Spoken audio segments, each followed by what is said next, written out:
How was you approached to be part of this project?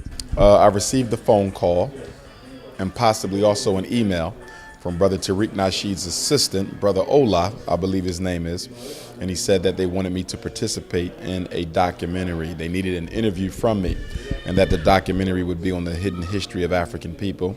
And so I agreed to participate. We scheduled a time for Brother Tariq to come to Philadelphia to interview me, which he did. And a couple months later, I got a phone call from a group of friends of mine who had a movie theater in New York City. It was February 2011, and they told me that they were watching me on the big screen in the movies. And I promptly told them that they must be mistaken because I've never been in the movie. And they said, well, you were interviewed for the Hidden Colors documentary. And I said, yes, I was, but I wasn't aware that my interview was actually used in the documentary. So it was a pleasant surprise to get that phone call from my friends from the theater, opening night of Hidden Colors documentary in New York City.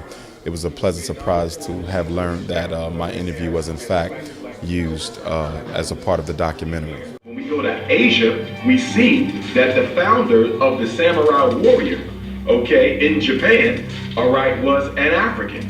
We found that the founders of the ninja system was an African. In fact, in Japan, there's a saying that if you don't have a little bit of African blood, you can never truly be a samurai. Martial arts was established by a black Dravidian who was living in southern India by the name of Bodhidharma. The Bodhidharma, it was said that he walked from southern India into Asia, China, and on his way there, he would study the fighting mechanisms of animals, and he used that as a form of self-defense for himself, and that's where martial arts started. There was another guy named Tigwai who was an original master of martial arts, and if you look at old paintings of Tigwai, this dude looks like Lionel Richie. So martial arts was really established in Africa. Even during slavery in Brazil, there's a form of Brazilian martial arts, which is African martial arts called capoeira. And what they would do, the African slaves would practice this form of martial art, and they would disguise it as dancing.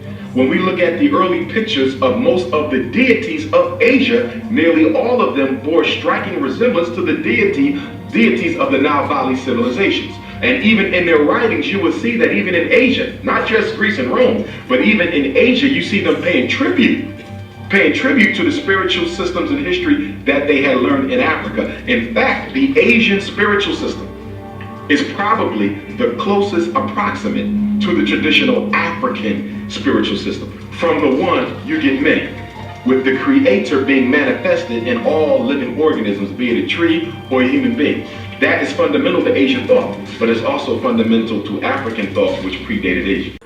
How do you think that we could get our youths to, engage and, embrace this film? Well, one thing we have to understand is whenever you use sound and image in a proper way, you can help raise the consciousness of anyone.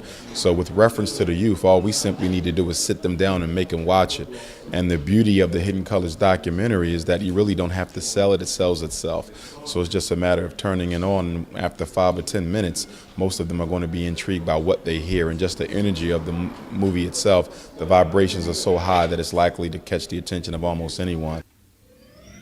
Whenever you see a documentary like Hidden Colors, it automatically motivates you. It motivates adults, it motivates elders, it motivates children, it motivates the teenagers. But what we have to do is make sure that we do something with that motivation before it waxes and wanes, because motivation doesn't stay at a constant high. It gets high, and then after a while it begins to drop if we don't find something for them to do constructive with that energy. So we have to make sure that we follow up the tremendous energy of Hidden Colors with a serious grassroots revolutionary effort to help capture the minds of our young people and give them something constructive to do. How do we seek strategies and solutions to the issues that are being explored within the film? Solving our problems really isn't the difficult part.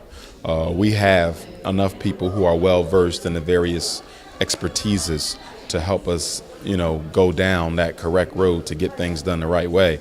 It's the unity. It's bringing African people together long enough to do something that is of importance to them. That's the problem. Keeping us together. Solving the problems is easy. Keeping us together long enough to get the problem solved is our problem. If Marcus Garvey was here today, he would be upset with several things. Number one, He would be upset with the fact that we're turning our history and our culture into a product to be sold and marketed.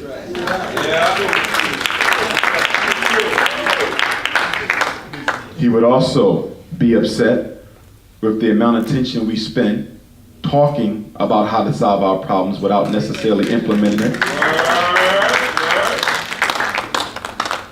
He would have an issue with the significant lack of Pan-African thought that takes place in our grassroots organizations.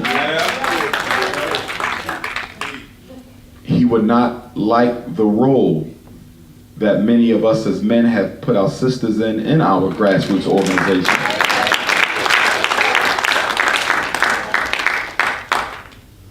He would have an issue with the fact that so many of us have an issue identifying ourselves as Africans, trying to escape out of our race and join other identities. He would take issue with the fact that many of us are loyal to our religions above our race. That we are not putting race first.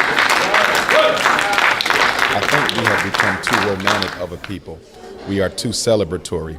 We like to engage in the cultural aesthetic of revolution. We like to participate in the social aspects of struggle, but we don't like to participate in the political or economic aspects of struggle.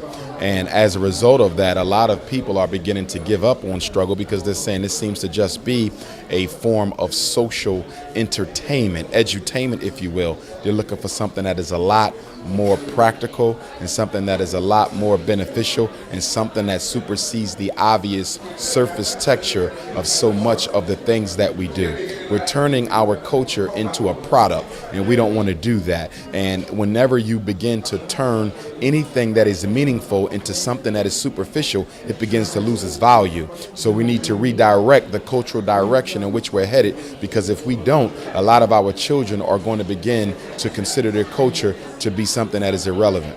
What is your view on, the way, the mindset of the African diaspora in the UK in relation to the US?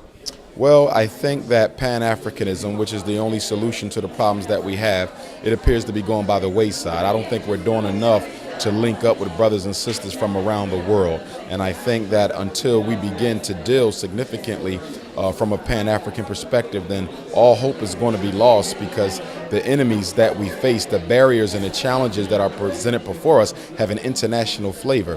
White supremacy is thoroughly organized against the African, but we're not thoroughly organized against white supremacy. So now is the time for Africans from all of the continents to come together and forge a serious political and economic program to help lift ourselves out of the situation that we're in. Because if there's one thing that we must agree on, and that is no one's going to save the African but him and herself.